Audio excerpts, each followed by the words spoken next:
Pessoal, Juliano aqui, espero que vocês todos estejam bem. E eu vou criar esse vídeo novamente para dar uma luz aí para o pessoal que não está conseguindo acompanhar as atividades de UML, né, e tem algum tipo de dúvida. Né? Obviamente você poderia, né, inclusive até no próprio canal do Boson Treinamentos, né, aprender, né, que aliás ele explica muito bem.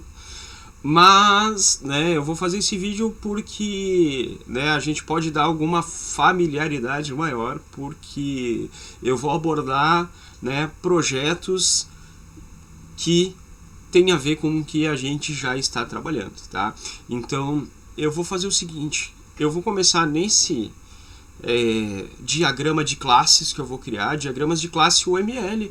Para quem não sabe, a linguagem UML ela nos ajuda a nos relacionar com clientes, outros desenvolvedores, né? Ou, enfim, várias pessoas envolvidas num projeto.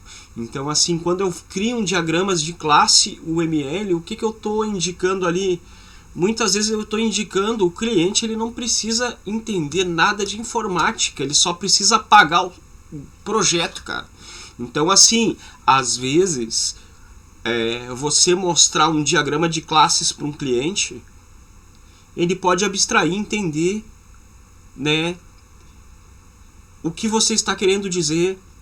Você conversa com ele e pega o feedback dele, o que ele está dizendo. Então, assim, ó, pensa na linguagem de UML como uma linguagem de comunicação entre as pessoas envolvidas dentro de um projeto, que elas podem ter um conhecimento de banco de dados e podem não ter, por exemplo, assim, elas podem ter um conhecimento de informática, mas elas podem não ter.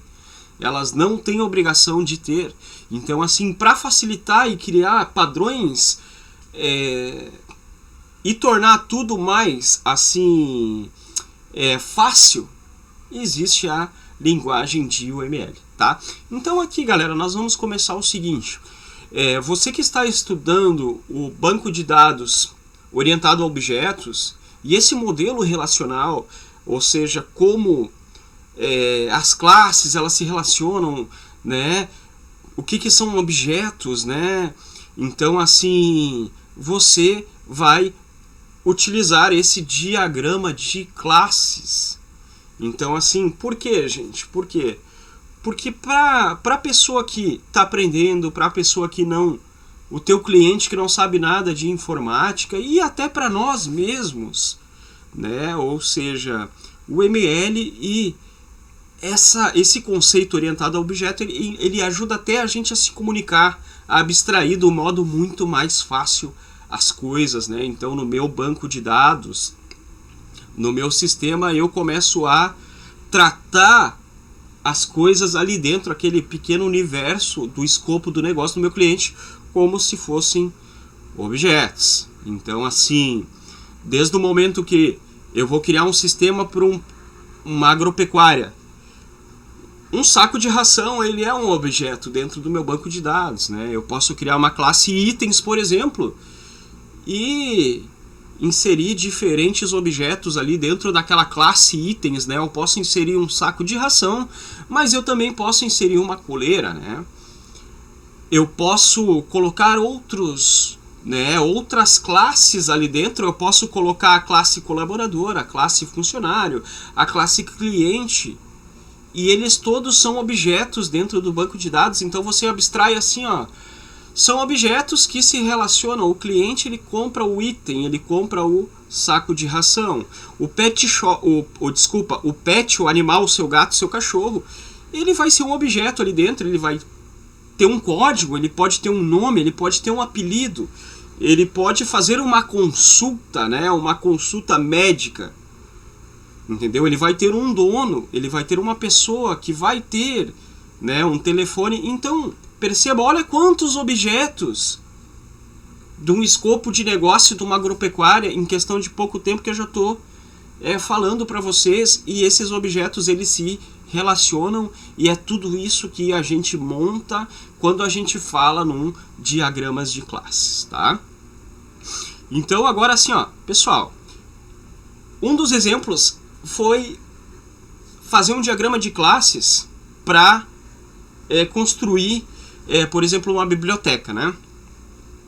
Então, assim, naturalmente nós não, né, vamos conseguir num primeiro momento fazer um diagrama completo profissional, né? Mas a gente precisa entender como que essas classes elas se relacionam. Nós precisamos ter essa visão e é por isso que nós estamos fazendo esses pequenos diagramas menores agora nesse primeiro momento, mas a gente precisa entender a lógica que está por detrás disso. Então, eu estou com o Asta, tá? Que é um programa editor de, né, diagramas, tá? Você pode observar aqui que eu posso criar diagrama de classe, eu posso criar diagrama de uso de casos, casos de uso, e eu posso criar uma série de outros diagramas. Eu posso criar inclusive mapas mentais, por exemplo. Ou seja, o Asta é um aplicativo muito útil e muito completo para a criação de diagramas.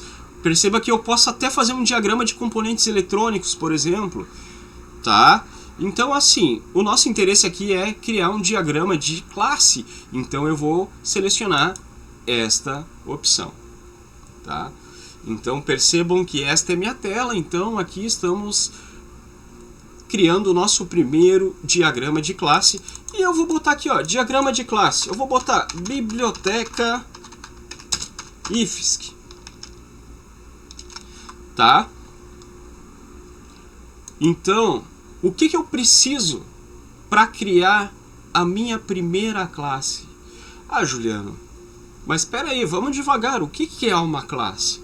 Como eu estava falando, uma classe, pensa nela assim, ó, como uma espécie de um molde aonde eu vou colocar, aonde eu vou criar vários objetos, tá? Por exemplo, assim, se eu criar a classe item na minha agropecuária, ali dentro daquela classe de itens eu vou ter vários objetos no meu banco de dados, que pode ser a ração que eu mencionei antes, pode ter o Whiskas para o seu gato, tá? Então, para mim criar a minha primeira classe nessa nossa biblioteca, eu vou selecionar essa opção aqui, ó. Espero que vocês estejam conseguindo ver aqui, tá? Ou seja, eu vou inserir a nossa primeira classe. Ah, Juliana, mas eu cliquei e ele não inseriu nada. Porque você tem que escolher aonde você quer, em qual ponto da área aqui do nosso diagrama você vai querer colocar a sua primeira classe. Gente, quando pensamos em biblioteca, qual seria a primeira classe assim que vem na sua cabeça para você criar? É a classe dos livros, tá? Então, eu selecionei aqui, estou criando a minha primeira classe, que é a classe livro, ok? Tá? Nomeei aqui, tá? Posso arrastar para cá, posso arrastar para lá, posso renomear, posso botar abacate em vez de livro? Pode. Você pode botar, o sistema aceita tudo. Faz sentido, Juliano? Não, não faz sentido, né? Ou seja, nós não devemos só fazer relações, tá? Porque o código, se ele estiver, entre aspas, a síntese do código estiver correta para o sistema, ele vai funcionar. Agora, funcionar está... simplesmente funcionar está de acordo com o que a gente quer? Não. Porque além de funcionar, tem que fazer sentido.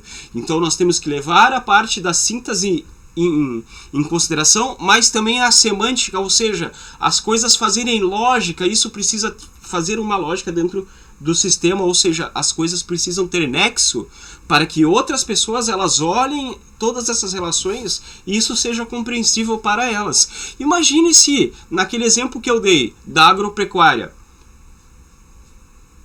eu criar, por exemplo, assim, uma classe, vou colocar uma coisa bem surreal, assim,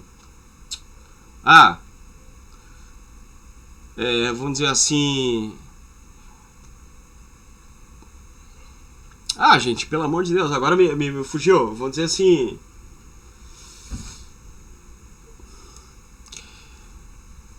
Não tem, assim, vamos botar assim, sapato, por exemplo, assim, uma agropecuária pode vender sapato, gente? Eu posso ter um objeto de sapato dentro da classe item? Posso. Faz sentido? Mais ou menos, porque já é difícil uma agropecuária vender um sapato. Agora, vamos supor assim, eu vou colocar uma coisa mais ridícula ainda. Vou criar uma classe chamada Alegria dentro do meu banco de dados desse escopo de negócio da agropecuária. Alegria, tristeza. Posso fazer? Posso. O sistema permite, o Asta permite, o banco de dados permite que eu crie uma tabela chamada tristeza dentro do banco de dados da agropecuária. Ele permite, o sistema permite tudo. Só que assim, ó, desde que a síntese esteja correta. Agora, faz sentido do ponto de vista semântico da lógica? Não, não faz sentido. Então, por isso que os nossos desenvolvedores, eles sempre procuram atribuir nomes fáceis e o mais lógicos possíveis, tá? Então, uma pequena introdução. Aqui eu vou dar um Ctrl Z porque eu cliquei sem querer ali, acabei realizando uma ação que eu não queria, e nós vamos fazer o seguinte: o que uma classe no sistema ela deve ter? Atributos. Atributos, Juliano, o que são atributos? São propriedades, tá? São, vamos botar assim, parâmetros.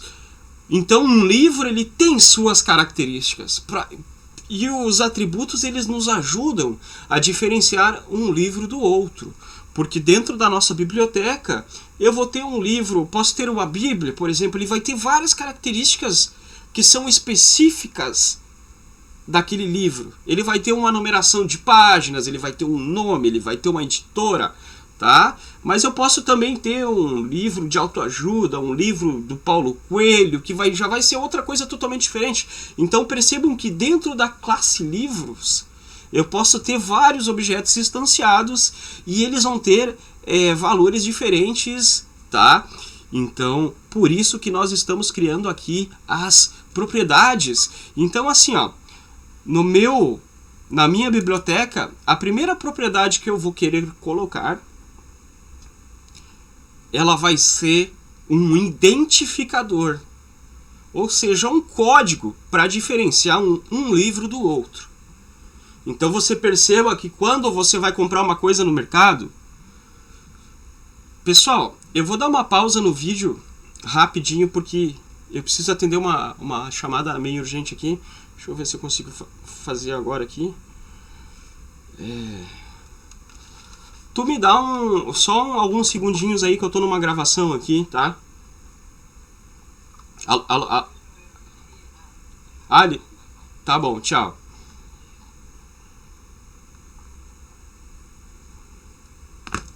Então assim, pessoal, nós aqui queremos colocar um atributo de código, tá? Você já reparou que quando você vai num mercadinho comprar e aí emite um cupom fiscal, esse cupom fiscal ele vai ter um identificador, por exemplo. As coisas, né, dentro de um banco de dados relacionais, tá? Dentro desse modelo de entidade e relacionamento, elas precisam ter identificadores. Por quê? Para a gente, o sistema e as pessoas conseguirem diferenciar um livro do Paulo Coelho, por exemplo, de uma Bíblia, tá? Então, você imagina se não tivesse identificador.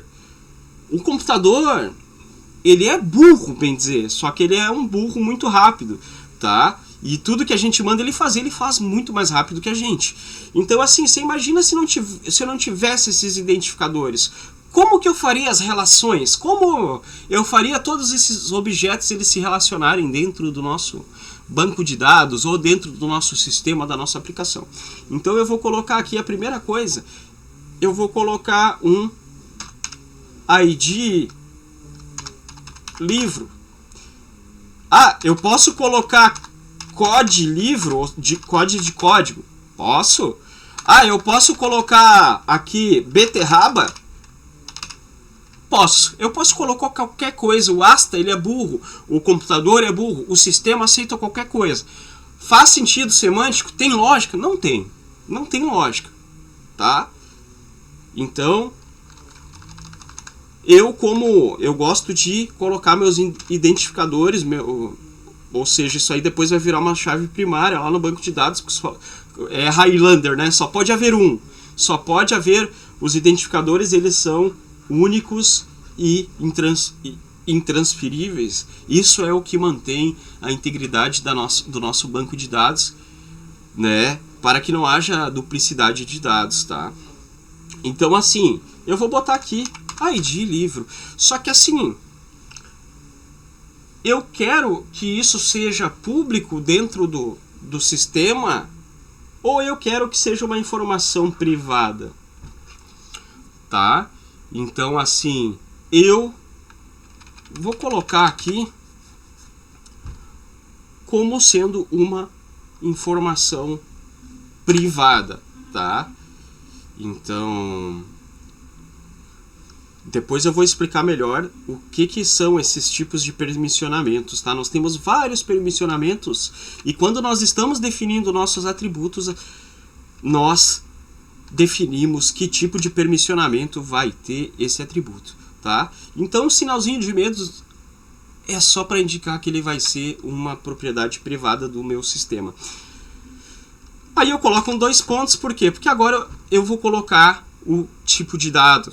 Então, assim, que tipo de dado vai ser o ID livro, tá? Esse código do meu livro, ou seja, quando os livros começarem a chegar, eu vou ter uma Bíblia lá que foi comprada lá, eu vou ter um livro do Paulo Coelho que foi comprado e ele vai ter um código específico só para ele, para diferenciar um dos outros. Então, nós colocamos o tipo de dado inteiro, geralmente, tá? Então, assim, eu vou colocar aqui um int, tá? Dou um enter aqui, pronto. Colocamos o nosso primeiro atributo na nossa classe de livros. Ou seja, nós estamos já começando a dar corpo para essa classe. Agora, o que eu vou fazer aqui? Vou clicar de novo no ícone amarelo e vou adicionar uma nova propriedade, tá? Só que agora, em vez de definir essa propriedade como sendo uma propriedade assim privada do nosso sistema, eu quero definir-la como sendo pública. Eu quero que qualquer função, procedimento, pessoa tenha acesso a essa informação, porque eu acho que é uma coisa que as pessoas têm que saber e elas saberem isso não compromete em nada o meu sistema. Então eu vou botar um sinal de mais. E o que é essa propriedade? É o nome, tá? O livro ele tem um nome. Posso colocar name em inglês? Posso. Posso colocar nome em português? Posso. Posso colocar em alemão, espanhol? Posso colocar rúcula? Pode, tu pode tudo. Faz sentido? Não faz. Então eu vou colocar simplesmente nome, livro. Posso deixar só nome? Posso, gente.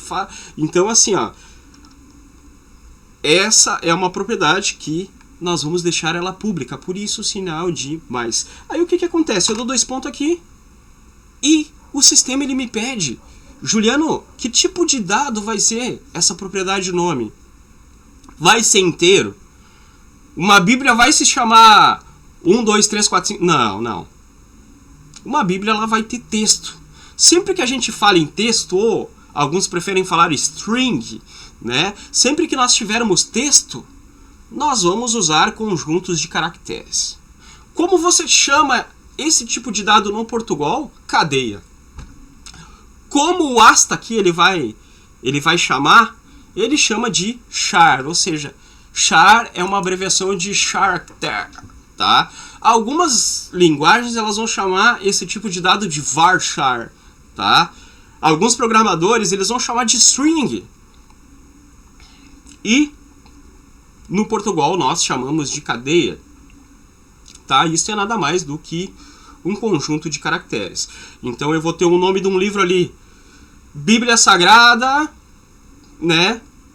Eu vou ter um outro, Diário de um Mago, Harry Potter, a Pedra Filosofal, enfim, tá? Ou seja, tudo texto, tá?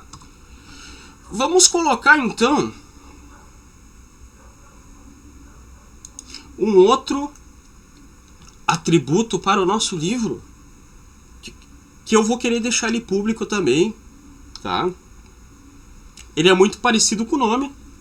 Ele é o atributo de autor.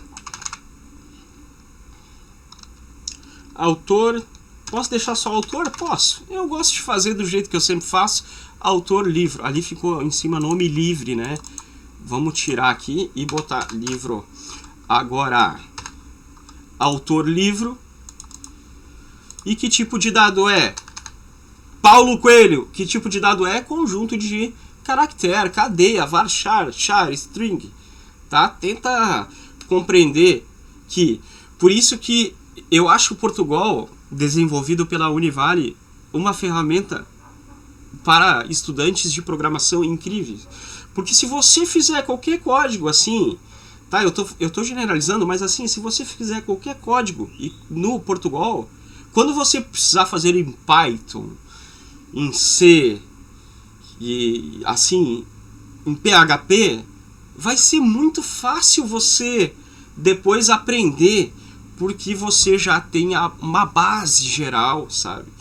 Você já tem uma noção de lógica. O Portugal nada mais é do que dar lógica a estudantes de um modo fácil, tá? Então, autor, livro, aqui o nosso dado é char, tá?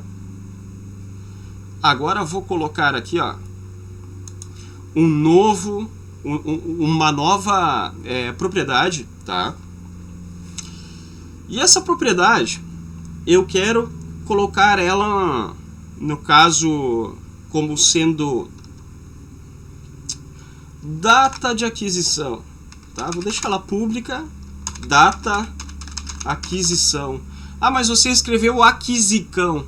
Esse é um... Eu sei que as linguagens interpretadas mais modernas, elas aceitam caracteres como C cedilha, como o tio, acentuação, mas algumas não. Então eu prefiro fazer do jeito que não me dê nenhum tipo de problema, tá? Então vou colocar data underline aquisicão, tá? Ah, Juliano, mas e o tipo de dado? Bom, aqui o tipo de dado é o seguinte. Algumas pessoas elas vão colocar, por exemplo, assim, char aqui, tá? Coloca char para telefone, para datas. Eu prefiro fazer da seguinte maneira, tá? Eu vou inventar um novo tipo de dado aqui, chamado date, ou chamado data. Ah, mas isso aí não tem no Asta, o Asta não tá falando para ti. Sim, ele não tá falando, mas eu posso criar. Faz sentido? Tem lógica? Tem. Se eu criar uma propriedade chamada data aquisição, faz sentido ter um tipo de dado de data? Faz todo sentido, tá? Agora, como cada linguagem vai chamar esse tipo de dado, timestamp, por exemplo, assim, date, tá? Aí é uma questão de cada linguagem, tá? Nós estamos fazendo um diagrama de classes e não estamos entrando em nenhuma linguagem específica. Nós queremos mostrar para o nosso cliente que está querendo fazer uma biblioteca no shopping, mostrar depois o diagrama, e ele vai ter que entender assim, do modo compreensível e que tudo tenha lógica, tá? Então o que eu vou fazer? Eu vou dar um enter aqui. Aí o que o Asta vai me dizer? Você quer criar um novo tipo de dado, ou seja, esse date? Eu vou colocar que sim. Então, nas próximas vezes, ó, agora eu vou criar uma outra propriedade que vai ser a data, por exemplo, assim. Deixa eu ver, pensar um outro tipo de data. Eu posso também pegar um livro e descartá-lo, né? Então, eu posso... Tanto é que acontece, né? Se tu for ver muitos livros de escola pública, por exemplo, eles têm uma validade, né? Eles têm Você pode ver que quando você vai nos terminais de ônibus, o que tem? Livros que foram para descarte, para a população que passa ali ainda conseguir se beneficiar daquilo ali, mas aqueles livros eles foram descartados. Por quê? Porque esses livros eles têm uma certa um prazo de validade, e aí esses livros porque o conhecimento ele é sempre atualizado e é comprado novos livros para substituir aqueles. Então eu posso botar aqui, ó, data descarte. Posso? Posso. Que tipo de dado? Olha lá, ó. Você viu que ele já me mostrou o date aqui? Ele já me dá o date como opção, ou seja, um tipo de dado que eu criei. Tá? Ou seja, até este momento, tá? Isso aqui, esse meu exemplo tá bem simples, tá? E, claro, depois com a nossa maior compreensão do escopo do negócio, das relações entre as classes, nós vamos tornando isso mais complexo, tá? Então aqui eu simplesmente vou fazer um exemplo meramente ilustrativo, até porque não daria tempo, essa gravação ficaria muito longa se eu fosse fazer todo um diagrama de classe completo. Então, agora eu vou fazer o seguinte, eu vou criar mais uma classe aqui. Se eu tenho um livro, o que eu vou ter? Eu vou ter leitor. Alguém vai ler esse livro. Então eu vou criar uma classe para essa pessoa que vai ler. Como que eu posso definir o nome para essa classe? Eu posso colocar aluno? Posso. Se é a biblioteca do IFSC ali, como nós sugerimos. Ah, mas é a bicicleta. A biblioteca que está lá no shopping, lá, inclusive ela tanto aluga quanto vende. Tá? Ela pode alugar ou vender os livros. Aí eu não vou botar aluno, né, gente? Aí eu vou botar cliente, usuário, alguma coisa assim. Como nós estamos falando de biblioteca do IFSC, abstraindo isso, eu vou botar aqui uma classe aluno, tá? Veja bem que eu estou tentando fazer o mais simples possível, tá? Para a gente entender as relações, as propriedades, e depois nós vamos verificar os métodos, tá? Agora sim, ó, métodos e funções. Pessoal, do mesmo modo que o livro ele tinha um identificador único, cada aluno vai ter seu identificador único. Pode ser uma matrícula, pode ser um código. Alguns sistemas usam o CPF de pessoas, que é único e intransferível, para ser o identificador. Usam. Ah, mas tem gente que não gosta? Tem gente que gosta. Desculpa. Não é esse o... Eu não vou discutir isso, eu só vou te falar que tem gente que usa. Poderia botar aqui um identificador aqui, ó, CPF. Poderia? Poderia. E poderia fazer isso chave primária? Poderia, o sistema aceita tudo. Ah, mas é bom, é ruim? Aí são outros 500, tá? Eu vou continuar do meu jeito, tá? Vou botar aqui ID aluno. Posso colocar código aluno, código aluno? Posso. Posso colocar rabanete? Posso, o sistema aceita. Faria lógica? Não, não faria. Tá? Então vamos fazer assim, que tipo de dado? Tá? Eu vou colocar aqui, eu vou colocar um int, tá? Que nem no... Por quê? Porque do mesmo modo que acontece no ID livro, nós vamos usar identificadores de número inteiro. Então nós vamos ter lá a Dona Maria das Graças lá. Qual que vai ser o ID dela? 98645, tá? Por exemplo, tá? Então, esse valor vai ser número inteiro, tá? Sobre a questão de deixar o ID do aluno com permissionamento privado ou público, isso aí é uma coisa discutível, tá? Então, eu aqui no meu exemplo eu vou deixar ele privado, tá? Agora, uma nova propriedade que eu vou abrir aqui, obviamente, é o nome do aluno. E o nome do aluno eu vou deixar ele público no nosso diagrama de classes. Novamente, qual vai ser o tipo de dado? É um char, tá? No Portugal seria cadeia, tá? Depois, posso botar nome completo? Posso. Ah, mas eu quero fazer uma nova propriedade chamada sobrenome. Posso fazer isso? Posso também. Ó, sobrenome. Então eu tenho uma propriedade para nome e outra para sobrenome. Posso fazer dessa forma? Ah, mas eu quero deixar tudo, o nome e o sobrenome no nome do aluno. Posso fazer desse modo? Também pode, tá? Agora, o que eu quero colocar aqui? Eu quero colocar mais uma, no caso, uma propriedade, um atributo, que ele vai se chamar telefone aluno. Ah, mas Juliano, que tipo de dado tu vai colocar aí, cara? Vai colocar um int, né? Não, gente, aqui eu vou colocar um char também. Não, mas telefone é número. Sim, mas cadeia de caractere também é número, também é letra, tá? E por que eu vou colocar char? E não vou fazer uma, né, um tipo de dado, um mascaramento tão restrito? Porque a gente sabe que telefone depois podem variar, né? Pode variar.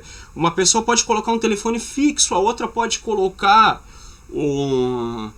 por exemplo, assim, um celular. A operadora pode acrescentar um 9.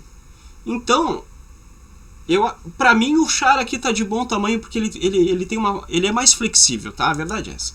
Então, assim, só que assim, o telefone do aluno, eu não quero que ele seja, por exemplo, no meu sistema público, uma informação pública, tá? Eu quero que ela seja privada, tá? Ok. Então falamos de propriedades, falamos de características, tá? O que seria o objeto da classe? Qual que é o instanciamento dessa classe aluno? Seria olhar lá dentro do meu sistema, do meu banco de dados, um ID aluno 78645, chamado Juliano, com sobrenome Carniel e com telefone 98999999, tá? Ou seja, esse é um objeto, é o instanciamento da minha classe. Perceba que essa classe aluno, ela é uma forma. Pensa que está saindo vários pães dessa forma.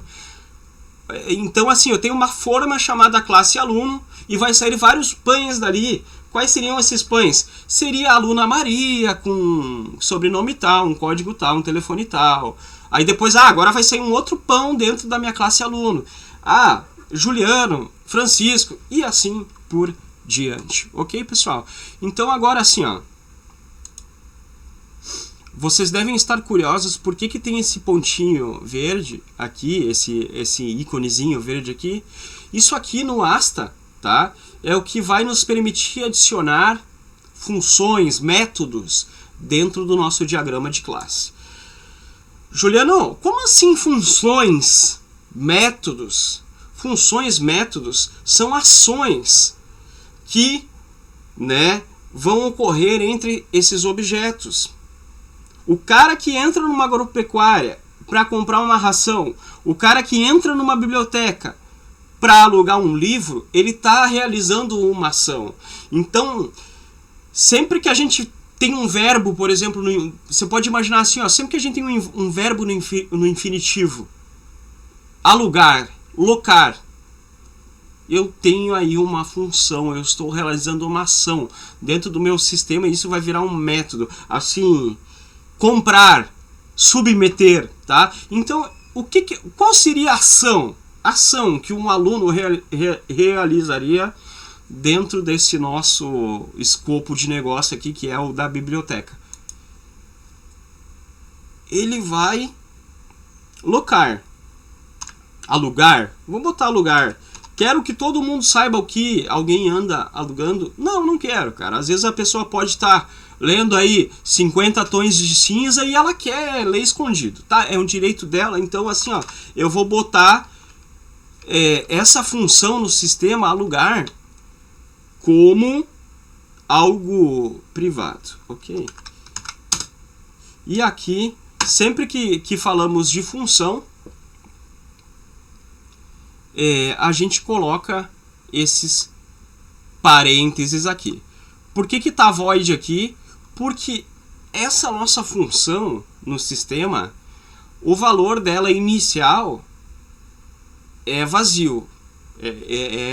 No caso, às vezes tu pode ter uma função que ela tem um valor inicial pré-estabelecido, mas isso aí a gente vai deixar um pouco mais para frente, tá?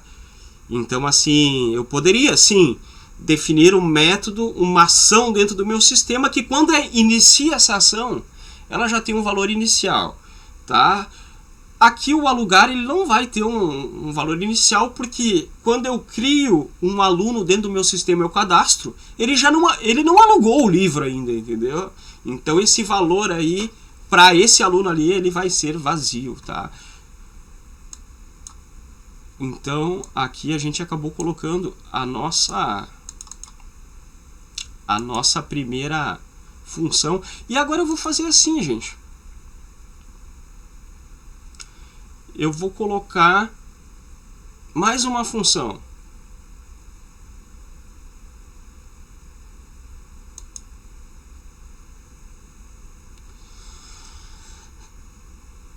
Agora pública, que seria o cadastrar usuário. Vou botar aqui cadastrar user, tá? Novamente aqui os parênteses.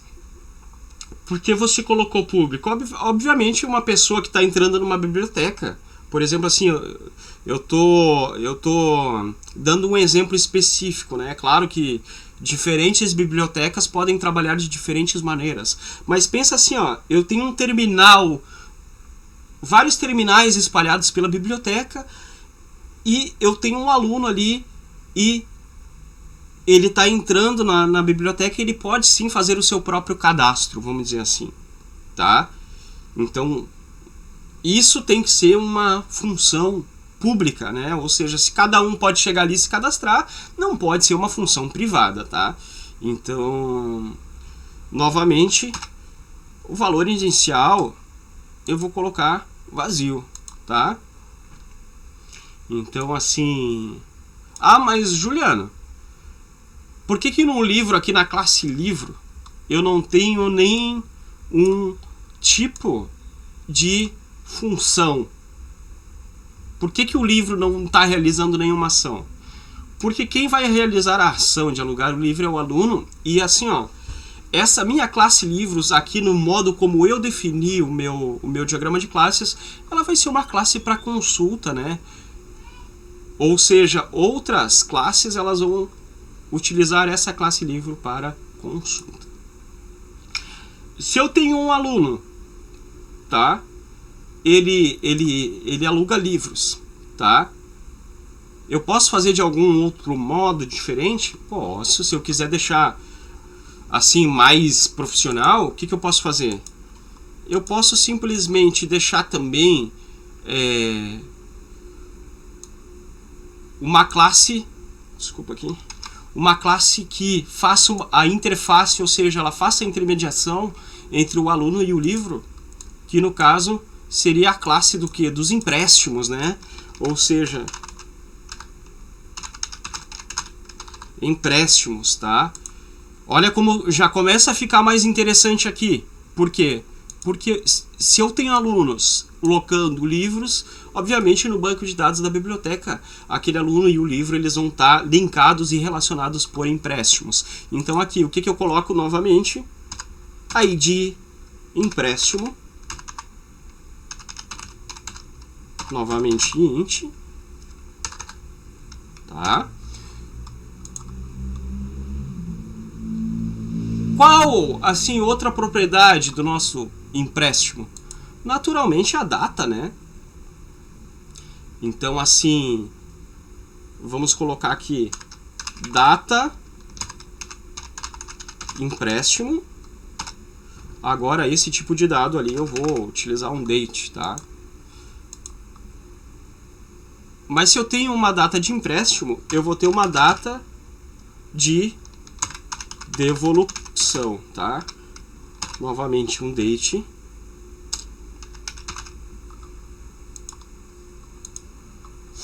Ok. Agora, uma coisa que pode ser interessante para a gente fazer aqui é tirar esse alugar aqui, ó,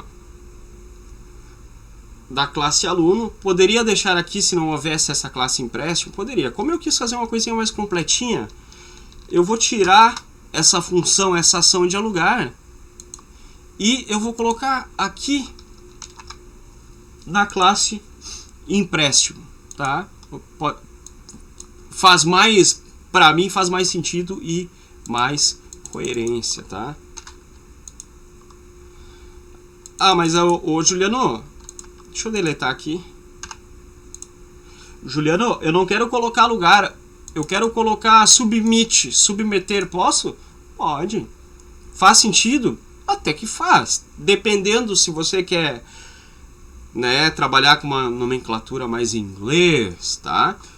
Então assim, então eu vou ter uma função lá dentro do meu sistema, uma ação de alugar e outra ação de devolver, tá?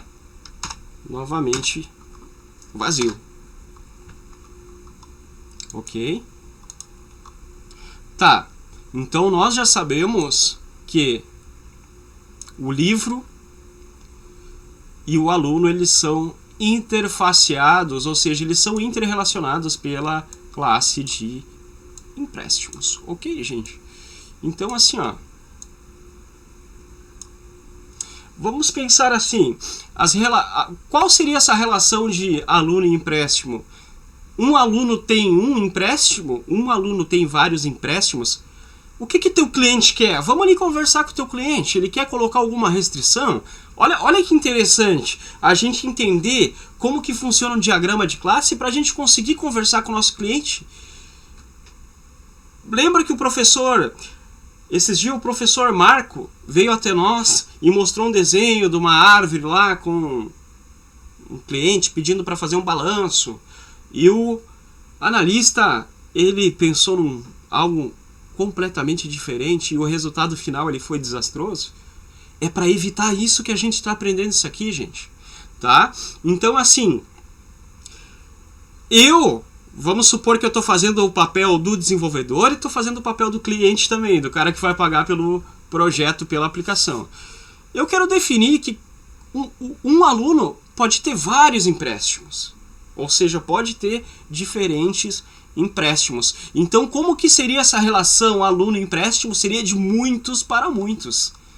Tá? Então, nós vamos ter agora uma relação de livros com empréstimos. Tá? Ela também vai ser uma relação de muitos para muitos. Tá? Ou seja, na verdade, um livro, desculpa, tá, gente? Um livro, ele não vai poder fazer parte de vários empréstimos simultâneos, porque ele, né, não tem como ser possível isso.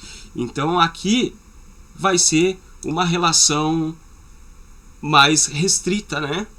Então, nós vamos fazer o seguinte, nós vamos colocar aqui as nossas setinhas, né?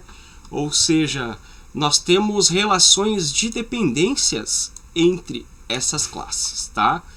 Então, se perceba que o próprio Asta, ele já vai me dando dicas aqui, ó, tudo em inglês, né? Ou seja, eu tenho uma relação de generalização, tá? Ou seja, eu tenho uma relação de dependência aqui, ó, tá? Por exemplo, assim, o empréstimo, ele vai ser dependente do livro. Não há empréstimo sem livro, tá? Então eu já coloco aqui uma relação de dependência, tá? Agora, deixa eu colocar aqui o tipo de relação, o tipo de...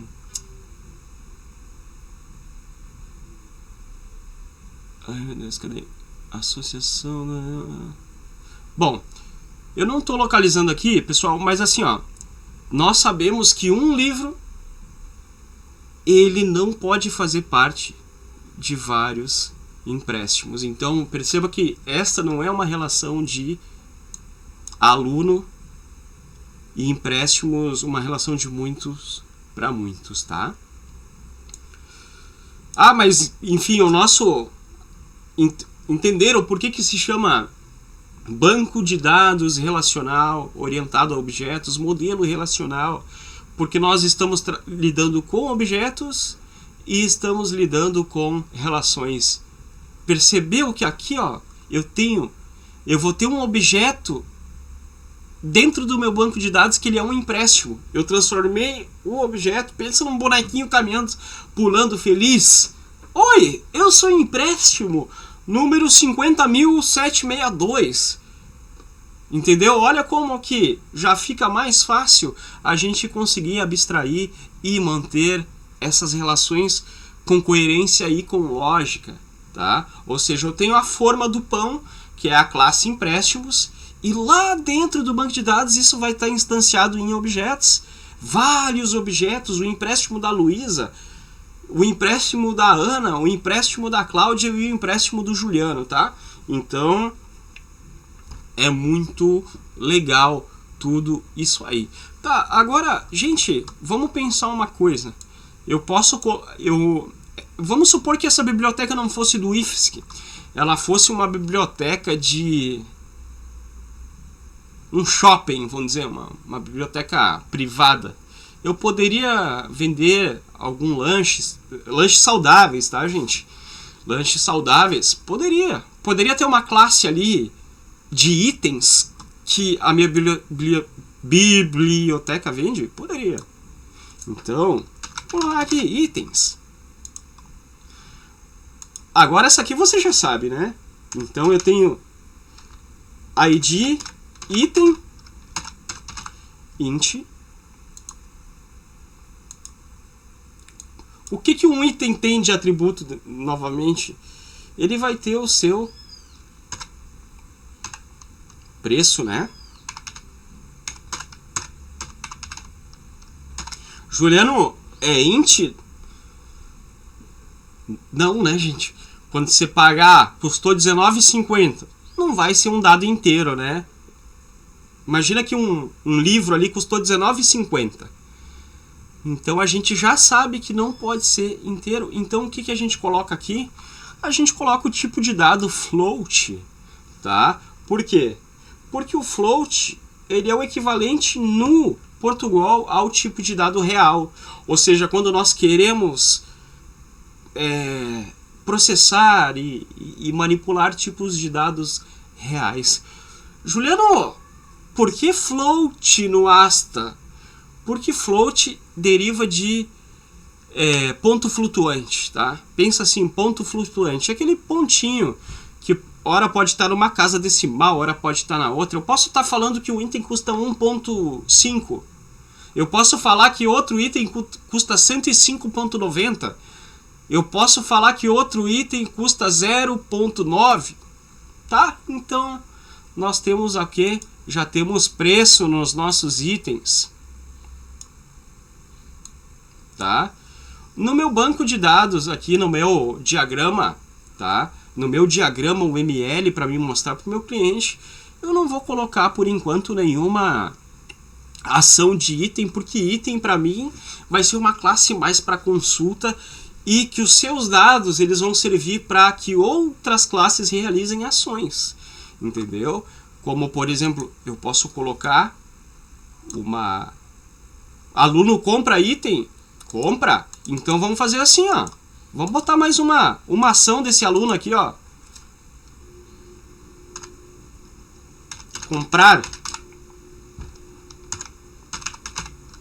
item, tá? Novamente, um valor inicial vazio, tá? Ok, comprar item. Mas se alguém compra item, alguém cobra, né? Então, perceba que eu ainda não fiz a classe dos usuários do sistema, dos colaboradores do sistema, ou seja, o funcionário ali que vai...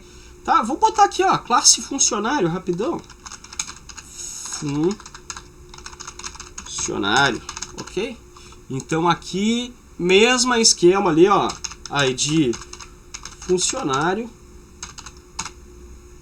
E aqui, novamente, int. Aí depois vai ter nome funcionário, tá? Vai ter telefone funcionário, enfim. Tá, mas funcionário faz função dentro do nosso... Ele realiza ações no nosso diagrama UML, sim, realiza. que ele realiza, o nosso funcionário? Ele pode realizar a mesma ação que o aluno faz, que é cadastrar o user. Um funcionário ele pode cadastrar um outro usuário, um outro aluno, tá? Aqui, para ficar mais bonitinho, gente, eu vou trocar esse user aqui por aluno, tá? Cadastrar aluno, tá? E aqui eu vou colocar cadastrar aluno. Ou seja, o meu usuário, o meu funcionário, ele pode sim cadastrar aluno, obviamente. Ah, mas ele pode cobrar o valor devido, ou seja, pode cobrar o valor item, pode. Posso ter uma função lá de cobrança? Posso.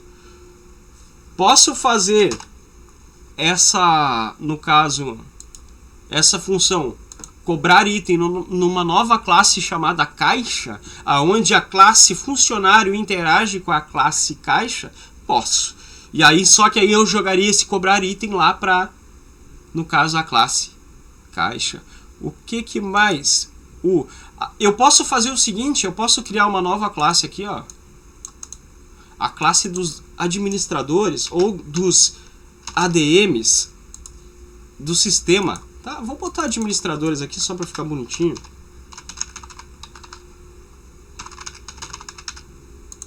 Novamente vai ter ID.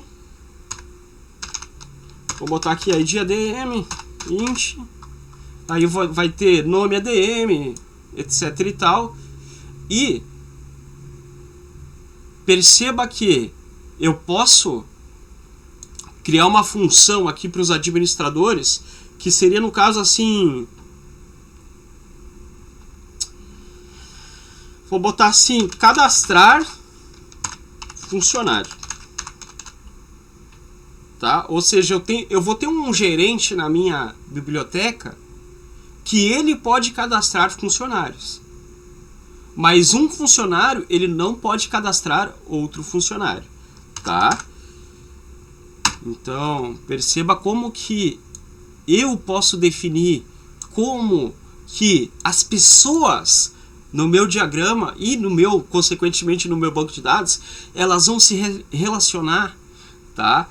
Então, assim, o que mais eu poderia colocar aqui em administrador? Eu vou colocar assim, ó, uma função, no caso, opa, desculpa, gente. Aqui eu vou mudar aqui esse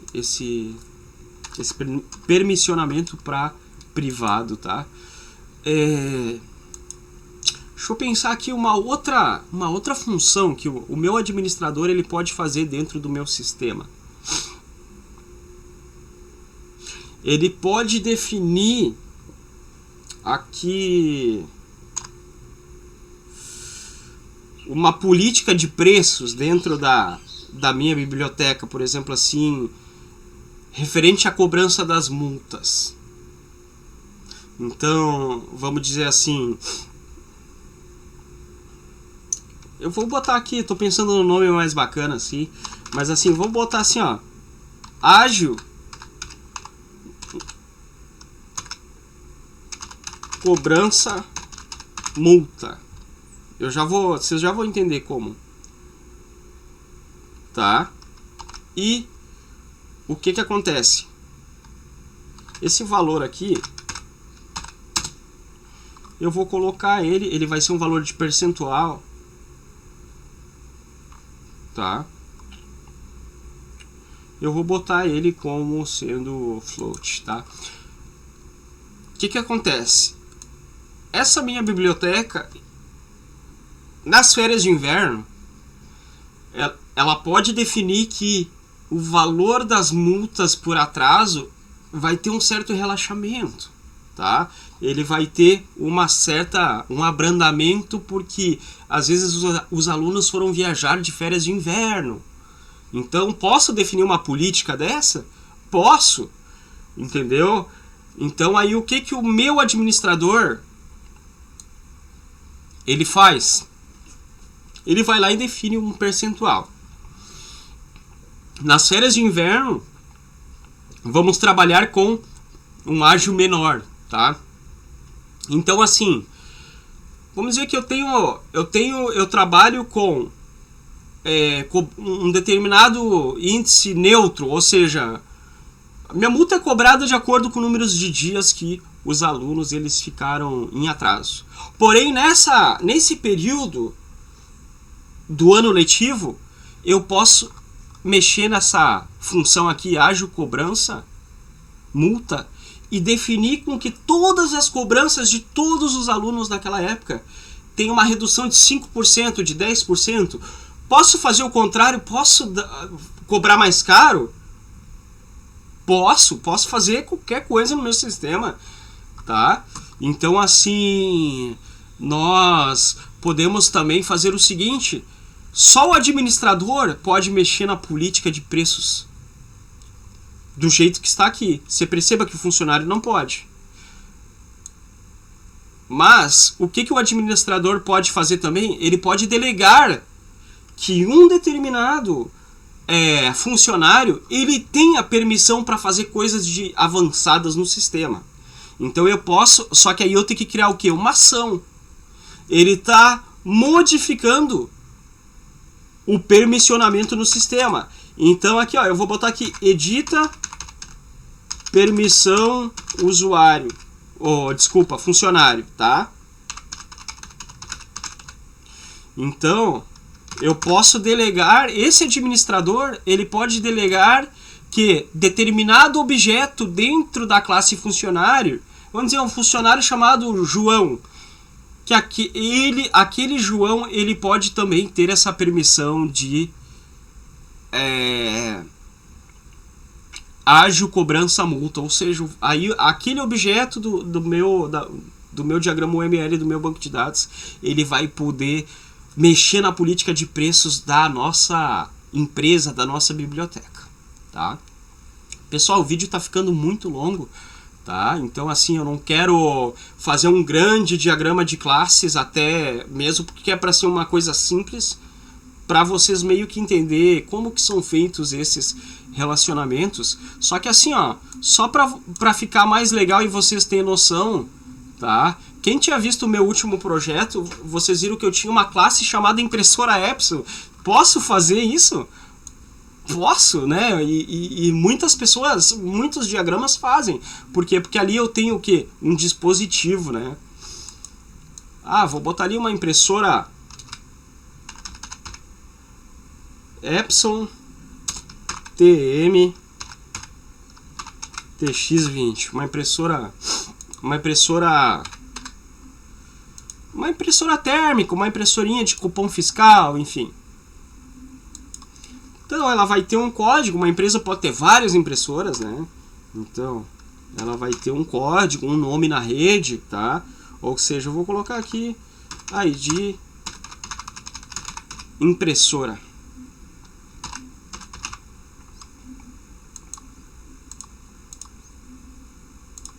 Vou colocar aqui nome impressora, nome de rede, nome LAN. Aqui vai ser o que? Quando a gente fala de nome e cadeia de caractere, é o char, né? Ah, mas Juliano, essa impressora ela realiza ações no sistema? Obviamente, né? Então, assim, print, né? Por exemplo, né? Então aqui vou colocar imprimir. Imprimir, vamos botar aqui código de barras, certo? Feito carreto. Ah, mas eu não quero imprimir, Juliano, um código de barra, eu quero imprimir um cupom fiscal. Imprimir cupom.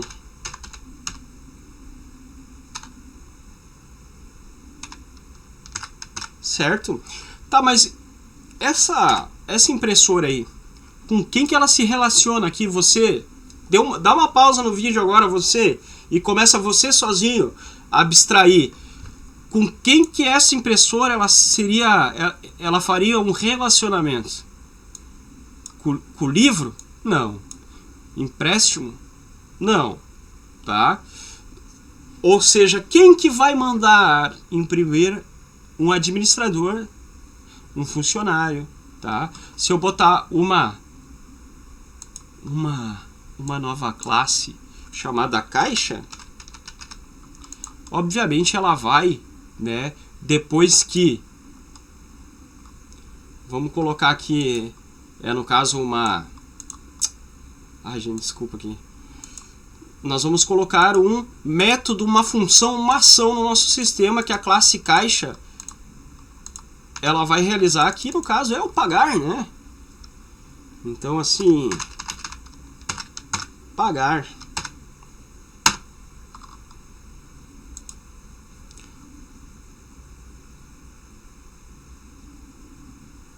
Gente, eu vou pegar esse imprimir cupom em código de barra e puxar para cá, que fica mais assertivo dentro do nosso escopo aqui, tá? Então eu vou inserir uma nova função no caixa. Imprimir, quem vai imprimir o cupom é o caixa.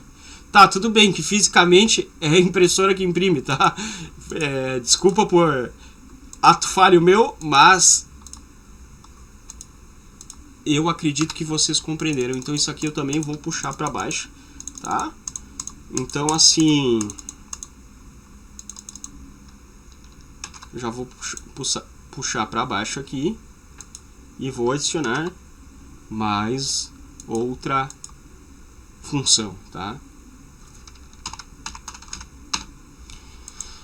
Então, gente, agora, Juliano, tu não botou nenhuma propriedade em caixa, meu amigo.